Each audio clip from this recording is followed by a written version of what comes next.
welcome to Work the Left Side. We are back looking at wrestling in '97. So that means James Carr is here with me, and we are looking at A Cold Day in Hell. Mr. Carr, how are we doing, dude? You good? I'm good, thanks. Yeah, excited to be talking about this one. It's really heating up, actually, on the Raws beforehand. Like, this is the reason we started this podcast. When I was watching the Raws, I was like, oh yeah, it's really good. How are you doing? I'm good, man. I've got addicted. I literally watched Raws for like 2 days straight. I pretty much got up to the King of the Ring. I watched the Raws leading up to this, and then I just continued. I was just nice. Went past King of the Ring. I actually watched a few Raws after King of the Ring. I was like, no, stop. Oh wow, you're really getting into it, dude. It is generally that good at the minute. It's just like say, yeah, the Raws are just obviously. We'll talk about it when we talk about the show. We'll explain why. You know, obviously, certain things are progressing. Certain things are the seeds that have been planted previously are now in full bloom, and we are about to enjoy the awesomeness of the seeds. So, but yeah, Cold Day in Hell. Obviously, this is WWF's May's offering after Revenge of the Taker. We'll obviously go into more detail why, but it was a bit of a meh show. There were some good bits, there were some bad bits, but overall, yeah, it was kind of like I say, I'll explain why at the end, but I'm going into it forewarning people, expect meh. Yeah, it was a little bit average to start off with, but gets good towards the end. Definitely. So anyway, we won't talk about the pre-show. There's not really much to note on there except for somebody ribbing Road Dogg Jesse James by speeding his music up while he was trying to sing along. So if you saw that bit. Oh no, the pre-show wasn't on the version I watched on the network, unless I missed it. Sorry, I heard about it and I kind of found it on YouTube and watched little bits. Oh right, no, I didn't see the pre-show. So yeah, tell me what happened. I've been enjoying Billy Gunn and Road Dogg stuff on Raw, but yeah. But it was their match again. Nothing to write home about. Rockabilly versus Jesse James. Again. Oh wow! I didn't realize they had so many matches because when I was watching it, I didn't see the pre-show on this, and I thought I was watching the Raws, but I don't remember it because I know they joined forces and like attack Honky Tonk Man, and I've been waiting for that to happen. I thought that happened like almost straight away, but it's been like a month, hasn't it? Yeah, and I think that doesn't even happen on Raw. It happens on Superstars. So yeah, it's not even worthy of Raw kind of thing. Yeah. But it's such like an important part for those two, them like joining forces. But I remember that's the only thing I remember about this feud is when they join forces, and I've been waiting for that moment because I remember distinctly watching it, and then it led to obviously New Age Outlaws.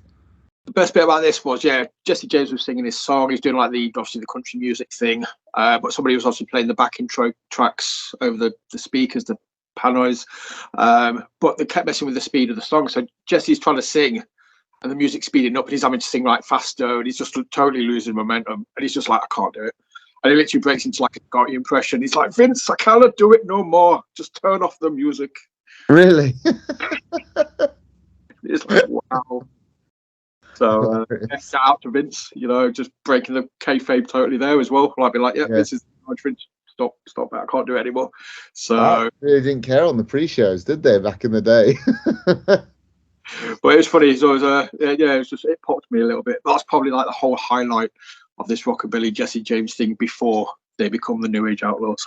Yeah, Rockabilly every Raw makes me laugh. He just looks so uncomfortable. Yeah, with his little dancing. It doesn't really suit him, but also I love it because it's very entertaining to watch. That's it. And he's just He dyed his hair black as well. Yes. I didn't realise he did that. Yeah, he's such a shit heel though. He loses. They're introducing this new character, and he's constantly losing matches. It's just like you just did not want this to get over at all, did you? So it's just mental. But yes, to the show. The first match caused a bit of confusion between us when I mentioned it first. I was so pumped when you sent me that. I was like, I don't remember this. So to fill the audience in, yeah, I just get a text message going, "Oh yeah, first match is Funk and Triple H," and I just immediately thought, because Terry Funk was in the Rumble in '97, I was like, "Whoa, they bring him back for a random match against Triple H. That's amazing!" Like those two together, like two legends. And we had a back and forth for ages, and I was like, "That's two legends going at it," and you're a bit like, "Yeah, you've been sarcastic," and then I suddenly twigged. I was like, "Oh yeah, Scorpio's Flash Funk, isn't he?" It's like, I'm so sorry. I kind of like felt like I got your hopes up to watch this amazing match. That would have been awesome. And then you kind of the realization. I could just see your face dropping where you're like, oh, "You meant Flash Funk, didn't you?" Yeah. So yeah, it opens with Hunter Hearst Helmsley versus Flash Funk. For me, it was a nothing match. The highlight of this match was Funk did this awesome spinning leg drop in the corner. I don't think I've seen very many times, if ever, before. But I just thought it looked very, very cool. It was just a back and forth match. Obviously, most of the match was spent bigging up China, in fairness, on commentary. Yeah, I quite like it because I'm liking the evolution of China and Triple H together.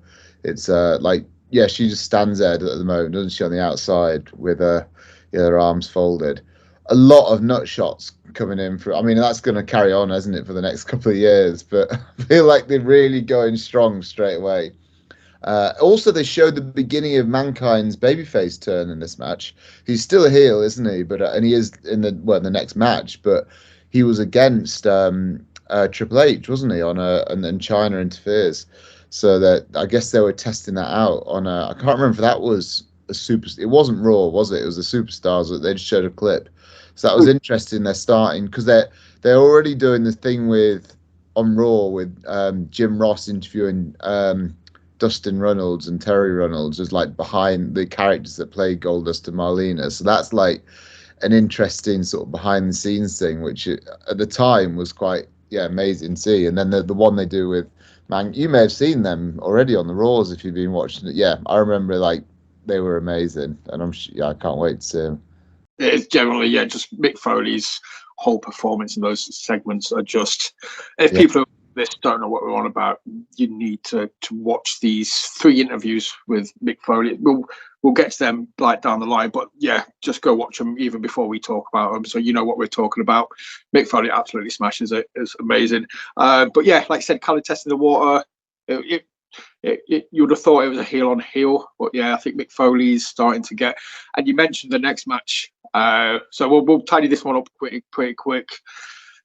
It was a 4 out of 5. It was a nothing match really for me. I gave it 5 because I thought average did its job, solid match. So right in the middle, I gave it 5, but that's possibly a bit generous. But I like Triple H and Flash Funk, so yeah, so I gave it 5. And I like seeing the evolution of China as well.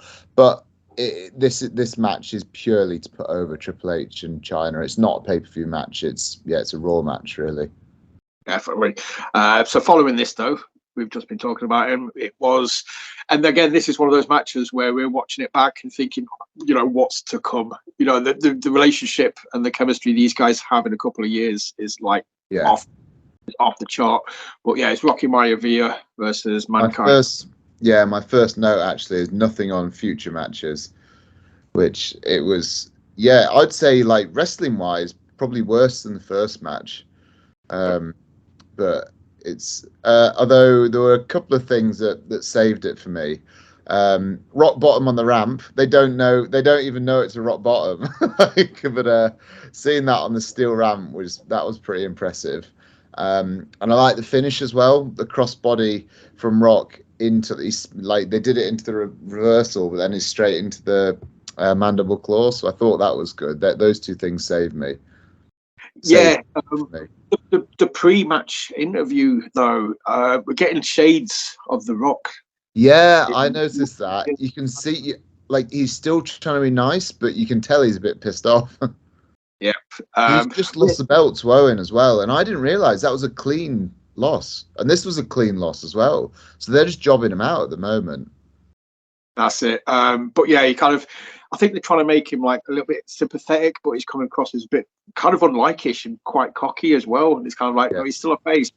But if you notice the fans' reaction, which is why I kind of flinched when you said Mankind is still a heel at the moment, but Mankind gets the face reaction over Rocky in this match. Yeah, they're not really in. I don't think they knew at this point he was going to be heel. Because I know I think he's probably ready to go for surgery, isn't he? That's why they're just like having him be beat by heels to put them over. Because he's going to go away for surgery for a few months, and then it must only be a couple of months because he comes. He's with the Nation pretty soon, isn't he? Like the Nation's going to disband soon, and then eventually the Rock will join him. Maybe it is maybe it's like autumn actually. Maybe he's gone all summer. We'll say probably September time, October at a push. It's definitely before Survivor Series. Because we need to establish the new Nation before he comes, because he's a latecomer, isn't he? Yeah, which has this. D'Lo turns up on Raw in a few weeks. Oh right, okay. So D'Lo turns up. So yeah, they're kind of planning the getting people ready kind of thing. Right. Okay. Yeah. But yeah, again, this for me, like I said, it was on par with the first match for me. Like it wasn't as good, but there's a few very cool moments in it. So I kind of gave it a 4 out of 10 as well. I scored it the same as the first match, so 5. But again, same reasons. So I was perhaps maybe a bit generous with both those matches. But I thought they're average. I quite enjoyed them because of the people involved. But they're pretty average matches. That's it. And again, know what's to come out of these two. It's just it's nice to see, but you know what they can do at some point. So you've got to measure it in comparison to that kind of thing. And my dog's been very needy at the moment. I don't really know what she's just been out. She's just down here. I'm going to sit here like a James Bond villain. So yeah, next we had 20 minutes of Ahmed Johnson. This was interesting. I feel we might have slightly different views just based on what we were talking about before we got the camera rolling. But my first comment in with this was like, why is this story still happening? Like, it's been going on forever, and I just felt sorry for Farouk. Like, he's been stuck in this storyline his whole time in WWF. He hasn't done anything else yet. I think it's gone on since like October the previous year, so it's been going a good 7 months minimum. Well, his introduction was beating up Ahmed, and he put him out, didn't he? Yeah. Like he gave him the kidney injury, so he's been in the storyline. This is only storyline he's ever been in, and I guess Nation of Domination is just part of that. It worked previously, kind of thing, because Nation were like the heel faction. Obviously, since the creation of the new Heart Foundation, the Nation have gone down in the pecking order, in fairness as well. It really is. It's like, you could see they were due a shuffle. They needed to shake it up, refreshen it. But yeah, the gist of this match was, which makes no sense as well, because I can't remember if it was on the Raw or the pre-show bits that I saw. Farouk was saying that Crush has got flu, and Savio's got a dodgy ankle, and obviously Farouk's got a dodgy arm. Shoulder. So originally, Gorilla Monsoon made this match so Ahmed was going to fight him at spaced intervals throughout the show. That would have been too much. Can you imagine if there was just 3 Ahmed matches like in between the other matches, and you got like an entrance each time and everything? But there, so sort of Farouk was like saying, because the Nation guys are injured, I want all the matches at once. It makes it harder for Ahmed, so it kind of puts us on level pegging. Ahmed was like, yeah, he agrees as long as he gets Farouk first. That was agreed upon. And obviously somewhere along the line, they kind of changed it. And then, he fought Crush. Then he fought Savio. And then you got the payoff of Ahmed versus Farouk.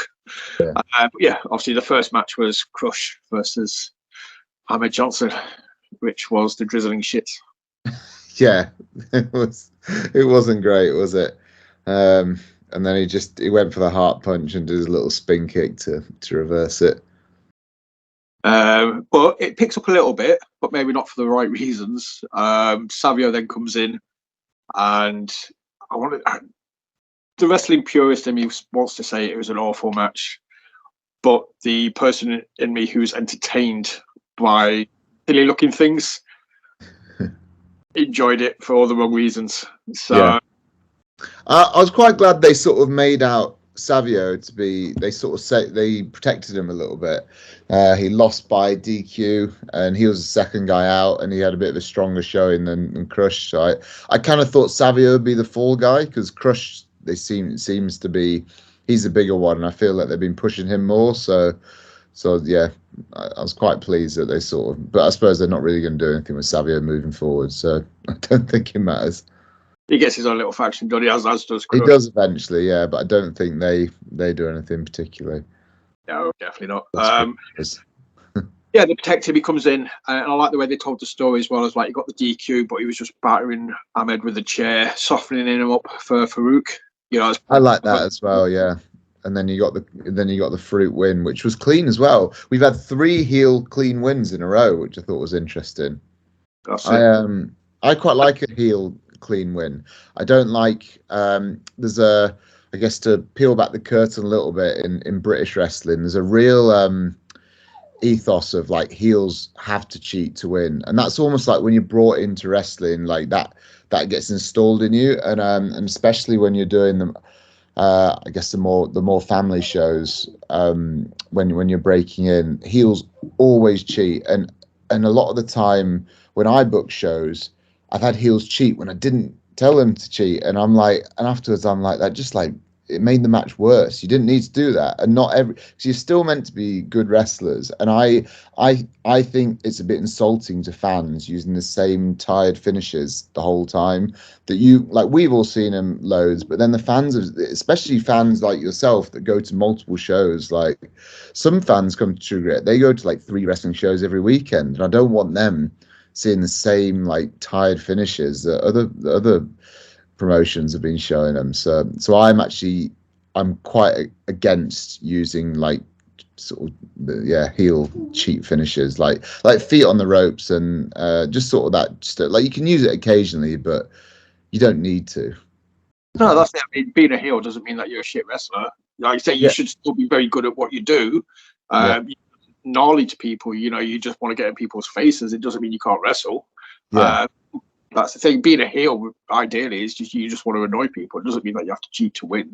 Yeah. So, well, I always think of it in like, if you watch like sort of like, I guess, like team sports like football, sometimes you'll get the team that you don't want to win. They will do something that's a bit cheaty, like the referee maybe went with them, and that's like outrage. It happens every now and then, but also you'll get the team you don't like just thrashing your team, and that's also gets an emotional reaction. So yeah, it doesn't need to always be like, oh, heel is terrible wrestler, cheated to win.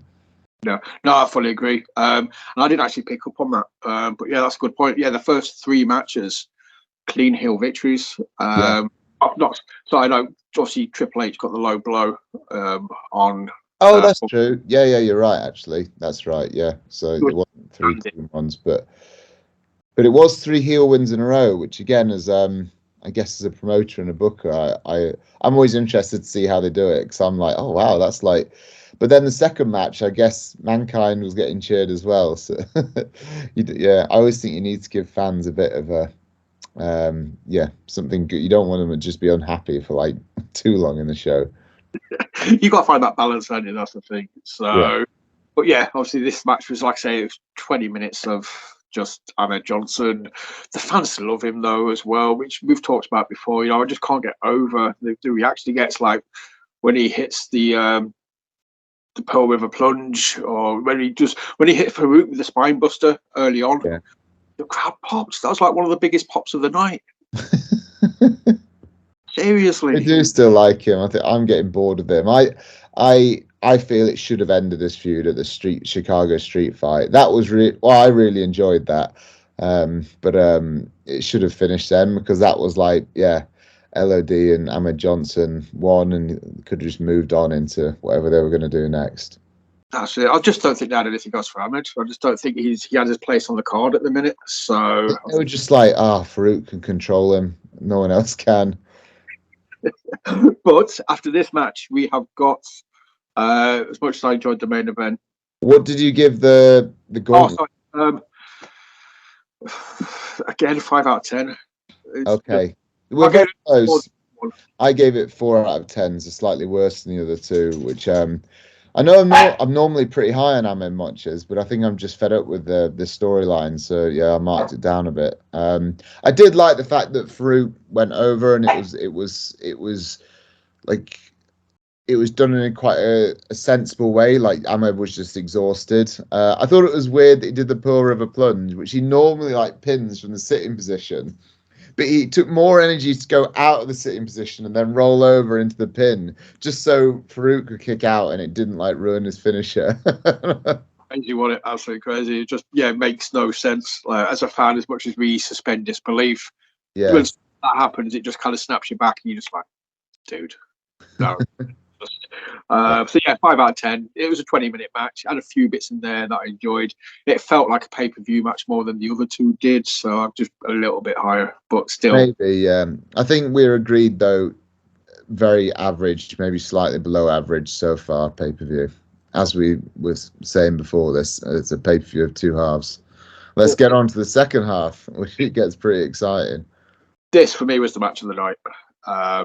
Yeah, Shamrock versus Vader. There's so many little things to kind of pull apart with this one. But obviously, yeah, this was Shamrock's debut pay-per-view match. yeah. And yeah, man, Vader had the job of trying to work Shamrock and kind of keep reminding him to take it easy, man. Just take it easy. You know, you're not in the UFC at the minute. You're not in, X, Y, or Z. You can pull your punch a little bit. There's a few times in the match where somebody pointed it out to me, and when I watched it back, I was like, "Oh yeah, you can." Vader's like talking to the ref, and then the ref goes straight over to Shamrock, and apparently Vader was like saying to him, like, "Take it easy, pull." Oh, really? Because he's just smacking him. I saw him stiff him around a lot. Yeah, that and then Vader's punch at the end, like the last punch of the match, he just wallops him like a bear. But yeah, some of the shots, like Vader always just gets everyone like calls out Vader for being stiff, but he's been on the receiving end of a lot of stuff. Like Stan Hansen, like Shamrock. There's loads of I'm sure there's loads of other stuff as well. But yeah, you could see because prior to that forearm club, Shamrock's in the corner giving him knees. Yeah, the knees I was going to mention. Yeah, And Vader just gets up and he's like, bang. That's the receipt. That was like, and also the match finishes right after that, so he must have just been like, "Bam, finish it." that's my last shot. Yeah, take it home kind of thing. But I just thought it was great. I thoroughly enjoyed this. I just enjoyed this match. Apparently, Vader broke his nose in like 4 places or something as well. He had a broken nose like 4 different places, something ridiculous. But I've kind of looked into it afterwards, and he's got so much love for Shamrock. He's got all the time in the world for him, nothing but respect. And it's kind of, you know what? Fair play to you. A guy gives you a walloping like that, but he took it, and it kind of earned his respect and got his respect back, kind of thing. Yeah, fair enough. Like they're both tough guys, aren't they? So yeah, I guess Shamrock's he's green, but he was a pro wrestler before this. This isn't him debuting as a wrestler. Like I remember for ages, I thought he just came from UFC. I didn't realize he was a wrestler. Then he did UFC, and then same with Dan Severn. He was a pro wrestler, wasn't he? Before they sort of did both together, and then UFC they became popular, and that was when WWF picked them up.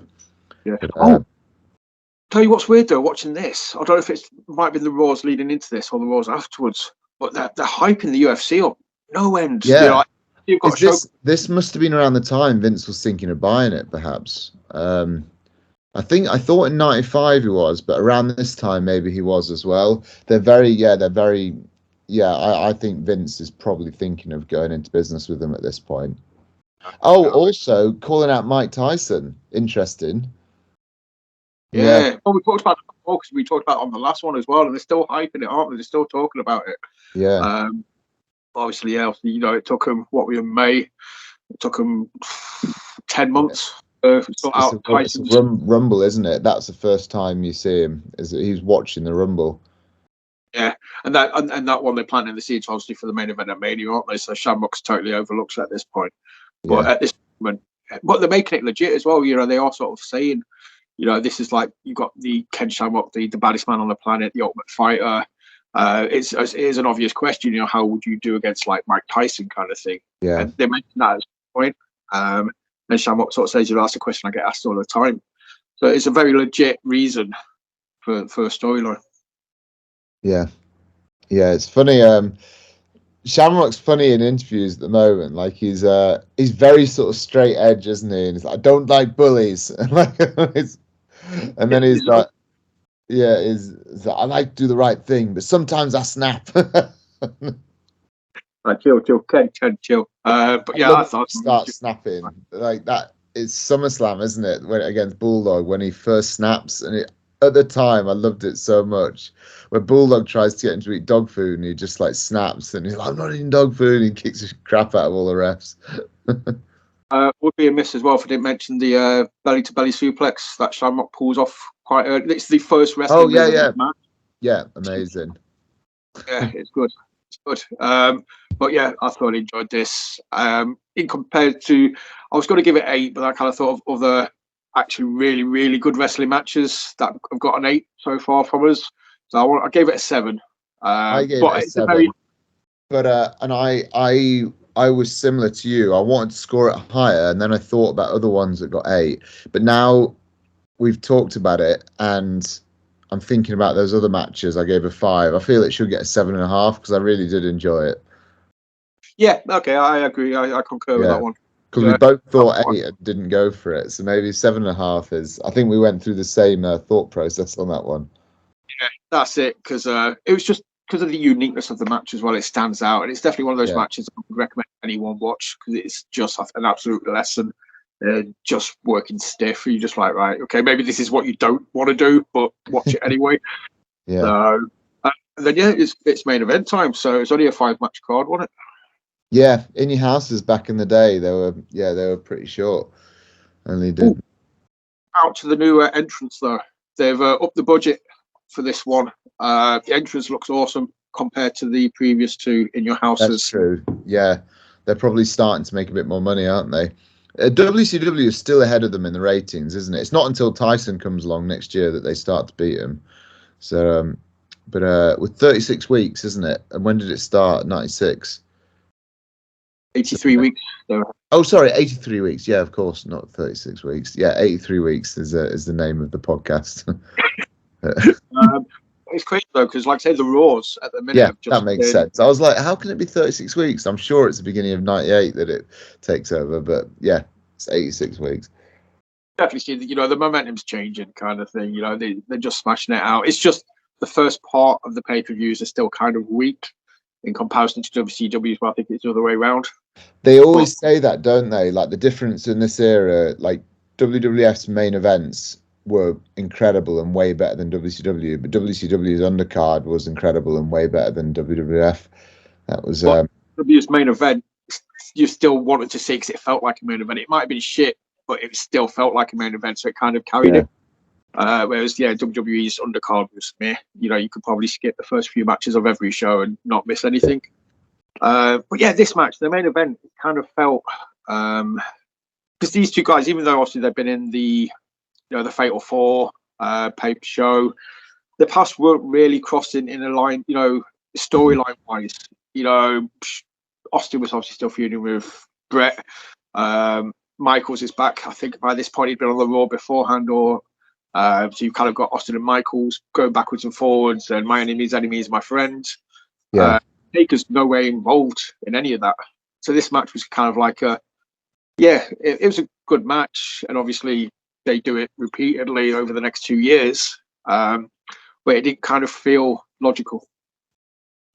Well, it felt weird because they're Austin is like a new babyface, and they're trying to push him as a babyface now, but they still put him in this match, and I feel it almost harms both of them because people are wanting to cheer Austin, but he's against Undertaker.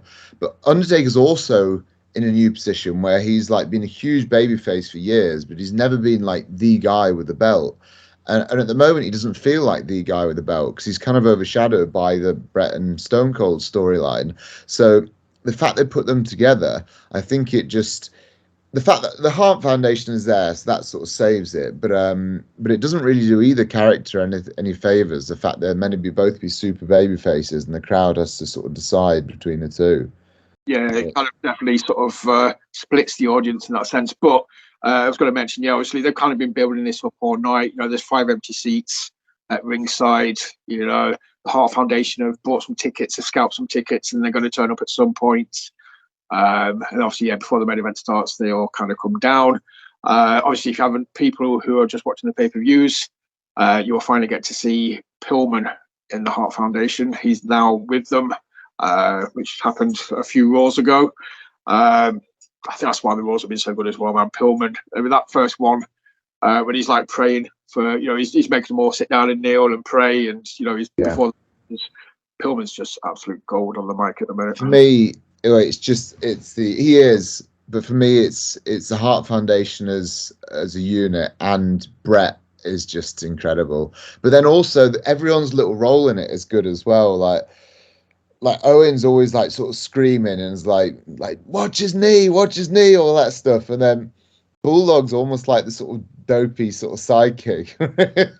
But they all play their role. And then Brett's just this new, like, sort of surly leader of the Heart Foundation. Then they bring in like the Brute Anvil, who's just like the muscle, and I just love them all as a unit. And Brett in a wheelchair, I don't know why, but it just works. It works for like making him seem powerful and like the boss.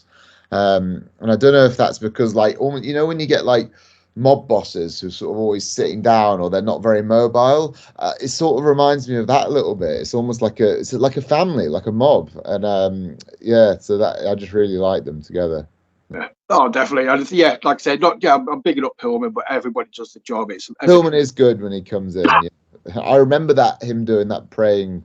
That's one of the things I really remember from being younger watching it. Although I remember thinking it was quite weird when I was younger, but I do remember it. So there we go. That's it. But then, yeah, obviously, they come down, which I say, as you pointed out, you know, you've got a face-on-face main event. Obviously, the Heart Foundation is there to draw the heat. Yeah. I like straight away, you know, Austin's out of the ring for some reason. He comes over and he just pops Owen, I think it is first. I like that, yeah. And then Undertaker comes, hits Austin, hits Owen as well. It's just like, yeah, there we go. That's kind of planning. This is how this is going to work. You know, every now and again, they're going to get punched. The fans can hear that. For me, this is the first pay-per-view where, and it might be because Vince isn't with them, Jerry Lawler and Jim Ross are on point with commentary. It's my favorite bit of Jim Ross and Jerry Lawler commentary so far in this year. I love like Jim Ross's little pops at Jerry Lawler, and I like Jerry Lawler just being Jerry Lawler, and like he suddenly like loves Bret Hart, even though they've feuded for ages. But then Jim Ross, like, he picks him up on it, which is great because like Jim Ross is saying what we're thinking. Like don't you remember when he made you kiss your feet? And like that's from 2 years ago, and I feel a lot of commentators wouldn't sort of have the almost like the confidence and bravery to bring up something from 2 years ago, and but like us, like nostalgic fans, remember that, so it's good. and Jerry Lawler's just got an answer for everything. He's like, no, it's easy. He understands now. I didn't like him before because he liked the fans, but now he knows about the fans. And then Jim Ross just like, wow, the fans, they pay for our salaries. And again, like, he's being a realist, and I like it. Just exactly like you said, man. Just calling out Jerry Lawler's bullshit is brilliant. When you look back on it, JR is basically is our conscience kind of thing. He is saying what we would be thinking as fans. I never picked up on it at the time, but yeah, watching it back, you kind of pick up how smart it is, or how clever, or how good he is at his job. Yeah, you know, that's what he's doing, and that's why, you know, he was the voice of a generation of wrestling fan kind of thing.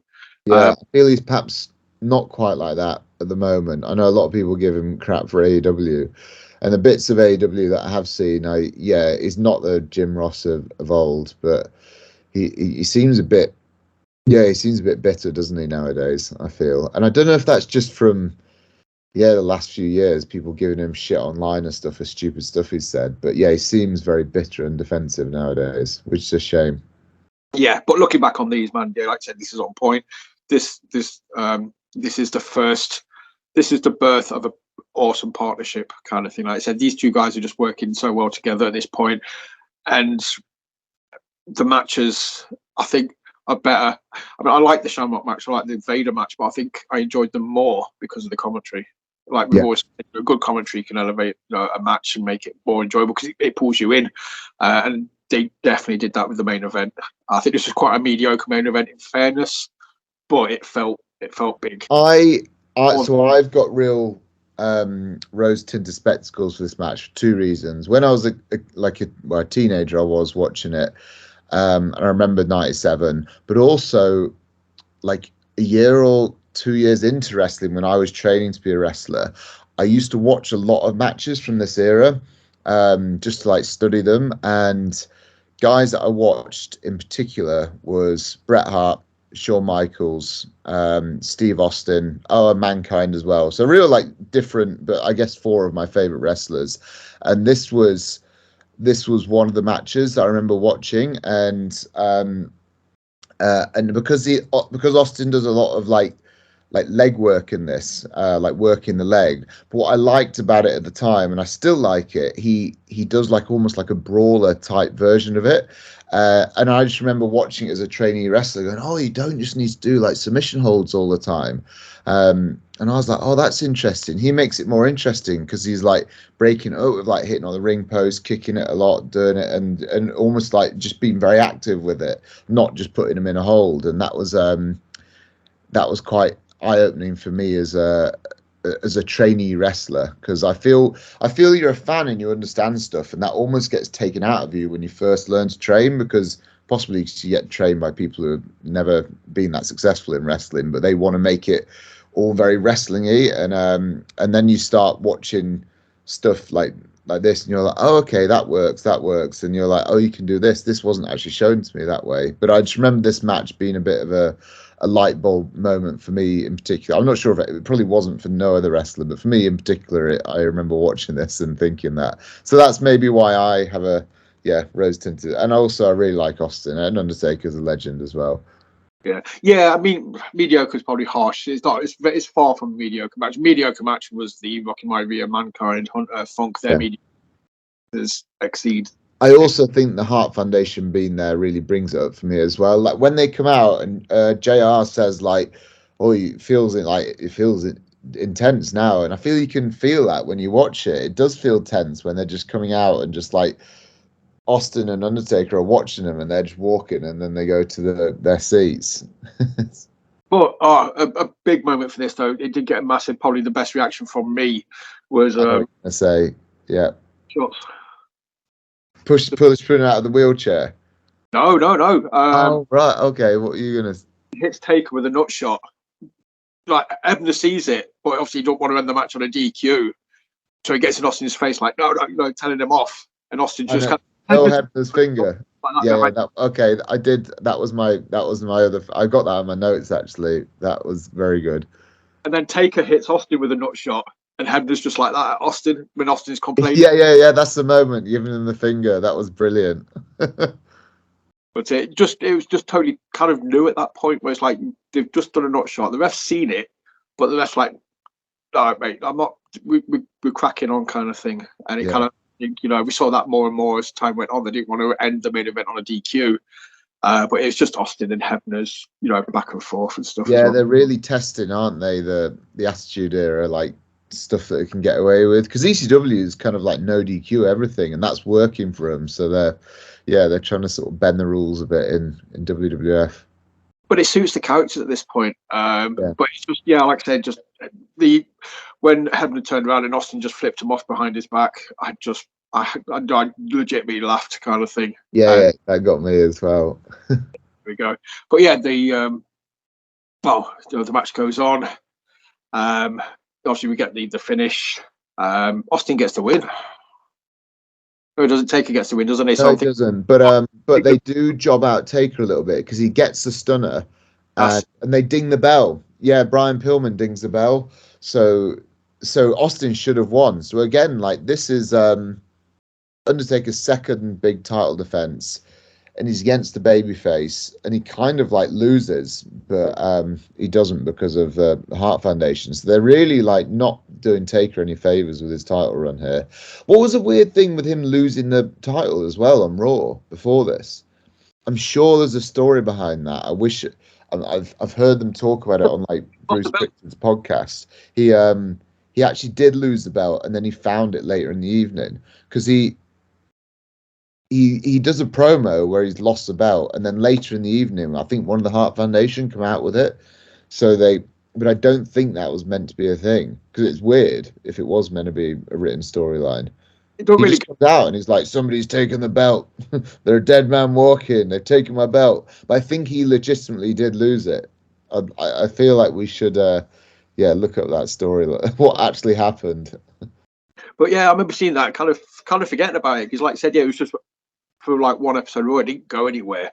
So yeah, I think probably in the moment he's lost the belt, and they're like, "Oh shit, we better say somebody stole it." And then it eventually turns up, it's in somebody else's bag or something, or it's left it behind the fridge. It turns up somewhere.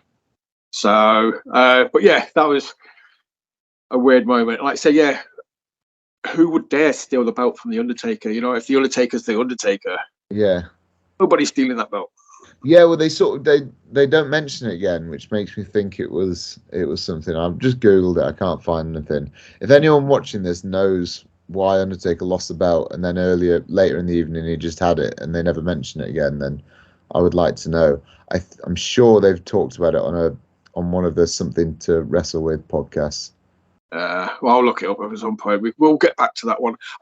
Just whilst we're talking about random things, the Mankind match that was meant to be Sid versus Mankind.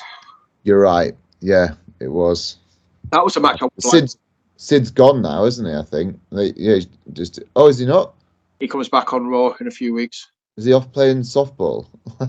Yeah, I think that's it. They're saying that he's injured at the minute. They kind of explain it on Raw, but he comes back for one match, I think. But yeah, he's pretty much done. But he does come back for one match. But yeah, I would like to have seen that match personally. I think Mankind versus Sid would have been an interesting match. So yeah, it would have been. It would have felt more pay-per-view worthy at this time. Definitely. Yeah. That's crazy to think that's more pay-per-view worthy than Mankind and The Rock. But at this time, yeah. Yeah.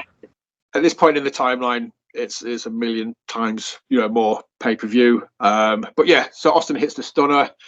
Gets the 1-2. Pillman dings the bell. Obviously, everybody's peed off. Taker hits a very sweet looking tombstone. Vicious tombstone. Yeah. Yeah, his head was so close to the mat. It's literally, I was just like, I think I flinched a little bit when I watched it. And then when you know what's coming for Austin later in a few months. Well, yeah, literally, it's like 3 months, isn't it? Where are we now?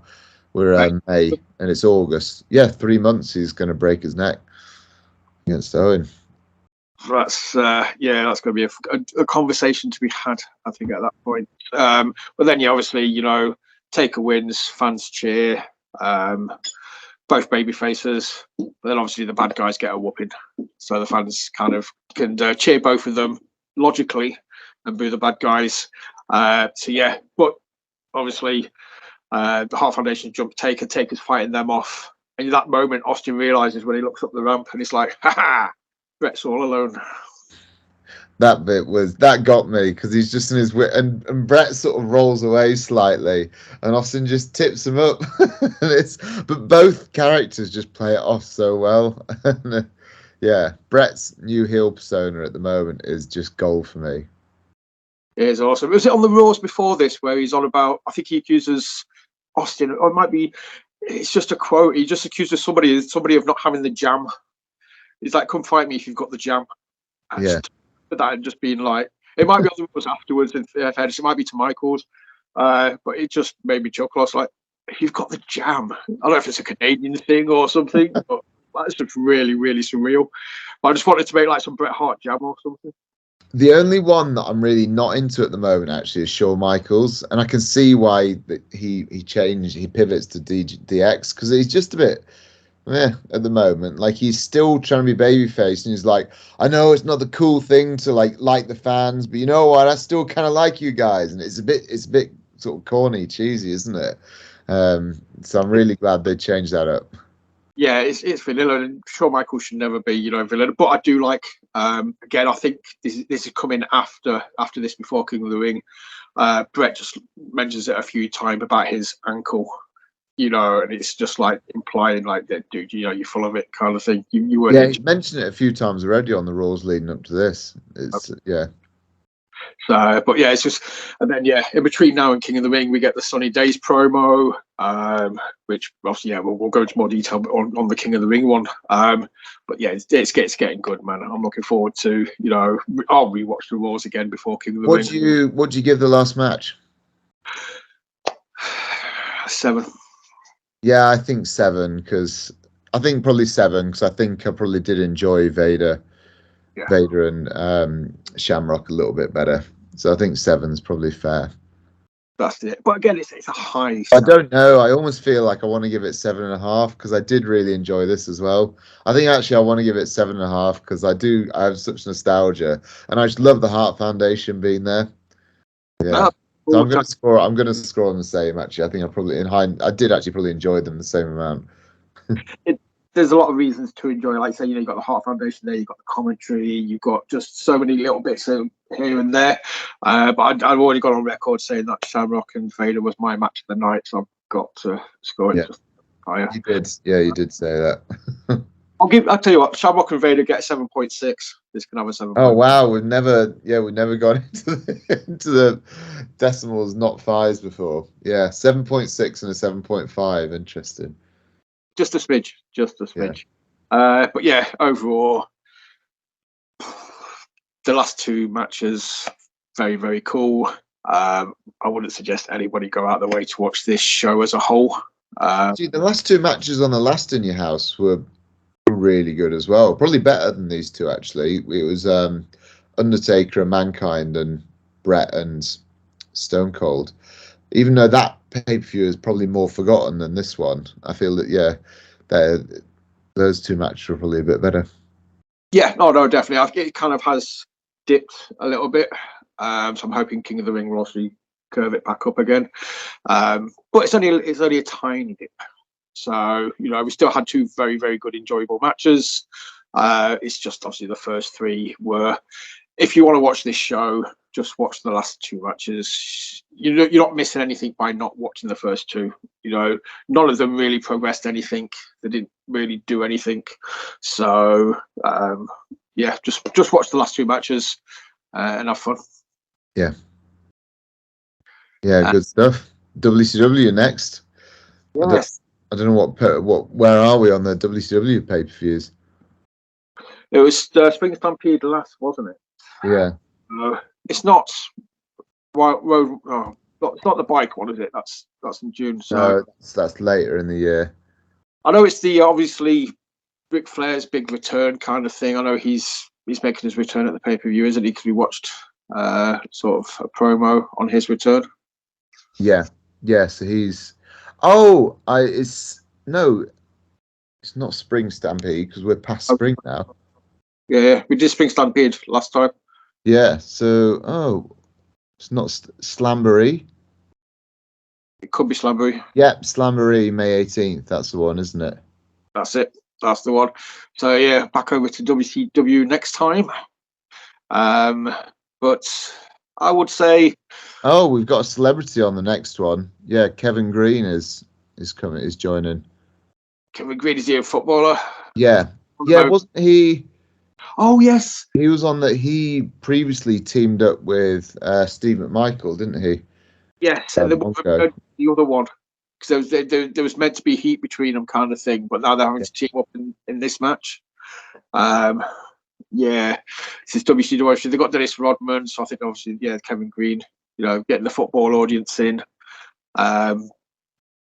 Yeah, we'll watch it and we'll fall. I'm sure the undercard. Wow, there's 11 matches on the. God, this has only got 5 matches. This has got 11 matches.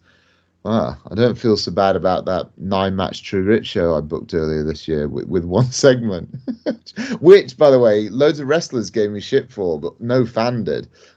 I was just like, do you guys want me to stop booking you? Because I'm going to have to if you're all complaining about this. But right, that's it. As long as they already got the time to shine. It was too many. Wow.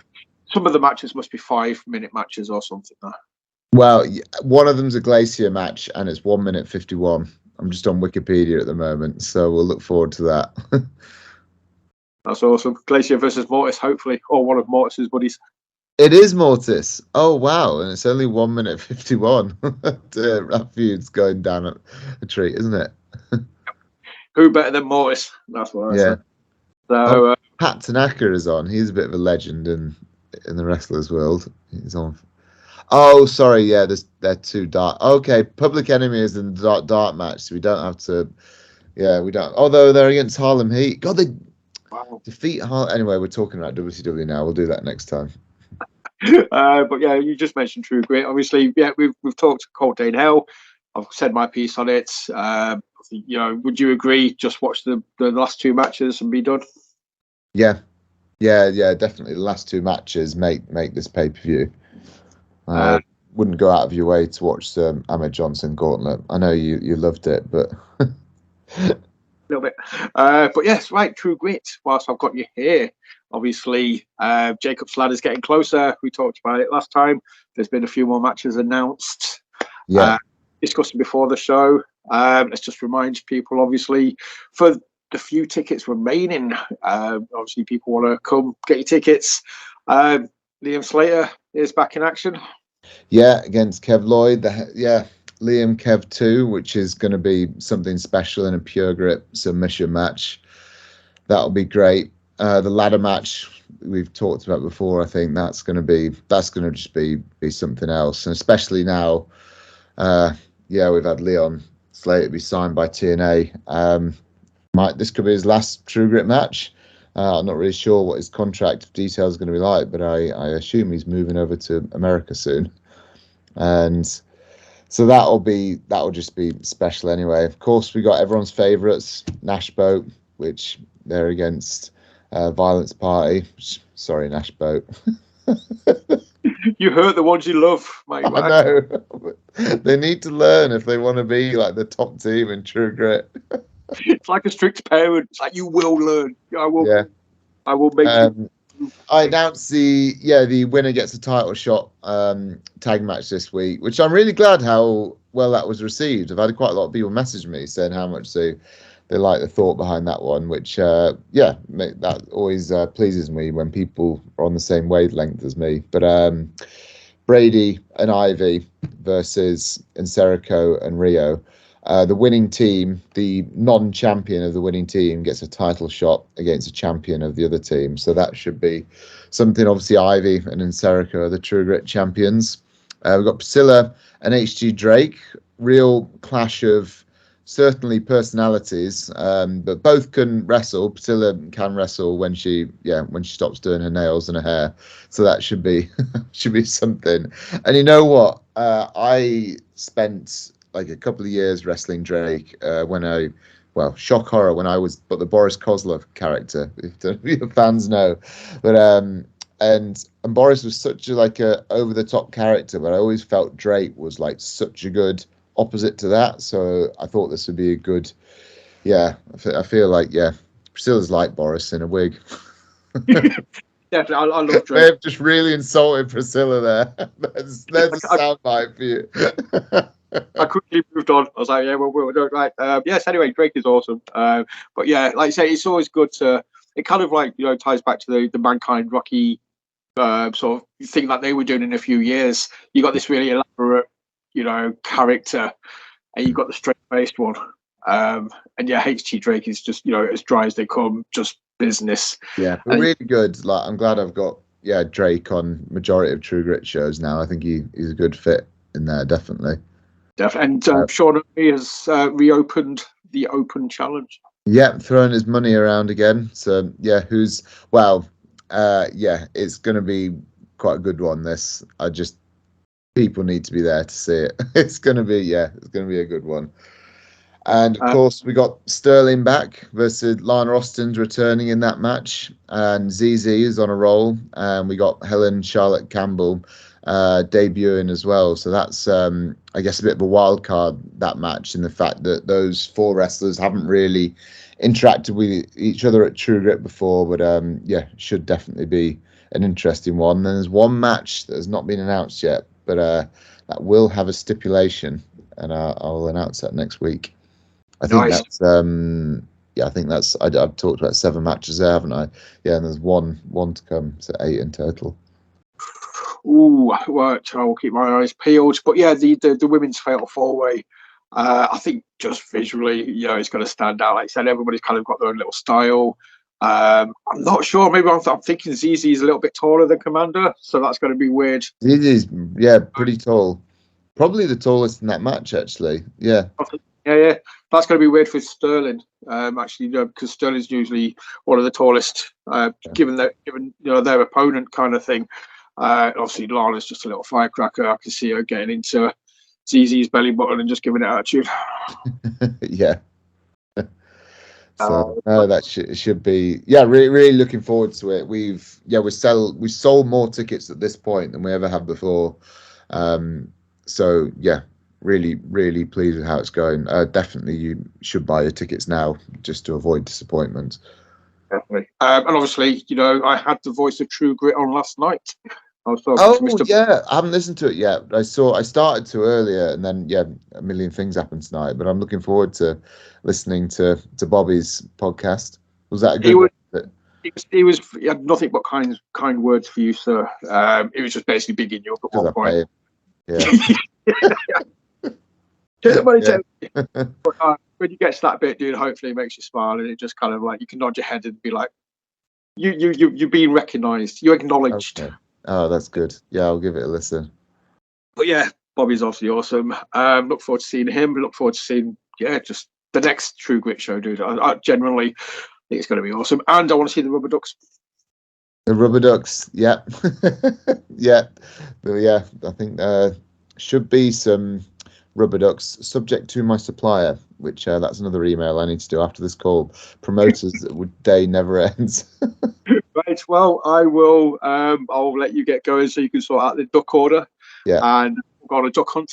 And dude, obviously plug your socials. Where can people get all of the information they need about True Grit? Yeah, we're on Twitter, Facebook, and Instagram. True Grit Wrestle, and also True Grit Wrestling on TikTok now, and True Grit Wrestling on YouTube as well. We've actually got a separate social media person who.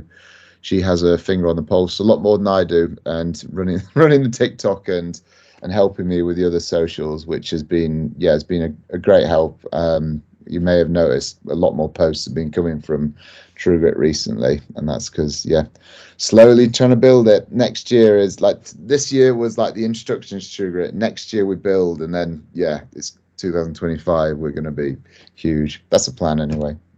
A show every week.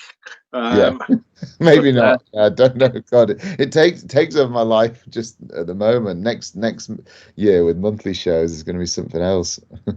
Oh yeah, shout out to the social media person. I have noticed some of the video packages you've been doing recently on the socials have been very, very cool. So yeah, kudos to that person.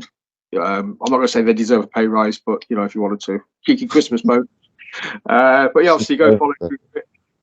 I'm a Scrooge. You will earn your money. But yeah, obviously follow us. WTLS 420 on Twitter, WTLS 316 on Insta, where Ash works his magic. And hit like, hit subscribe, share, comment. Do what you can do to help us to get eyes on the prize. But yeah, thank you for watching, and we will be back very, very soon with lots of more awesomeness. Oh, thank you.